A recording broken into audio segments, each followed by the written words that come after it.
Sheila! Ano ba yan? Hindi na ako magkanda-ugaga dito. Inaatupag mo telepono mo! Saglit lang, Nay, kasi itong barkada ko ka-chat ko, sabi ko i-follow niya ako sa Instagram eh. Chat-chatin mo yung mukha mo. Gayatin mo tong gulay. Ano ka ba? Naku, nahulog tuloy yung kamatis. Sayang! Naman si Nanay, eto ang sitaw, ang lapit-lapit lang. Grabe ka naman. Abot mo nga sa akin yung sitaw. Ano ba? Ay, ano yan? Bakit may bata dito? Sino ka? Nay! Ano? Ano yan? Magkanakan! Ha? Si Ron, Nay!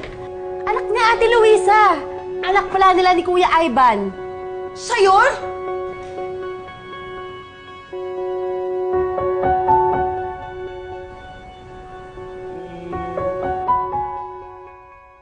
Rio, bakit mo naman hinayaan kunin ni Ivan si Ronron?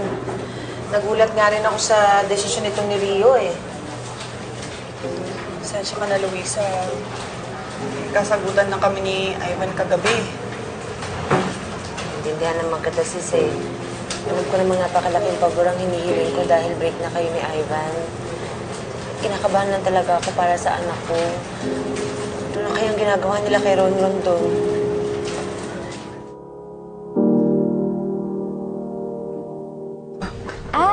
Anak? Malaki Yan, sarap niyan. Ako nagluto niyan. Wow, very good. Kinuha na kita ng madaming food. O, di ba? Ang bait ni Ate Sheila, no? Sabihin mo sa nanay mo, ha? Inaalagaan ka namin dito, ha? Oh, Ron. Kumakain ka naman. Kailan ba't ganun? Bakit parang ang tamlay-tamlay mo pa din, ha? Sabi ni Tita Stella, bad daw po si Mama. Nak. Hindi totoo yun, ha? Huwag maniniwala dun sa Tita Stella mo. Mabait ang mama mo.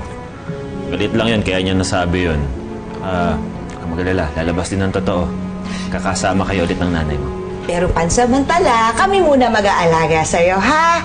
Sige, kain ka lang na kain. Sheila, pakainin mo tong... Bigyan mo nung bangus. Kuya, dapat syala, ganun. Pork lang, pork ng pork. Oh. Bahala ka, huwag mamana sa'yo yan.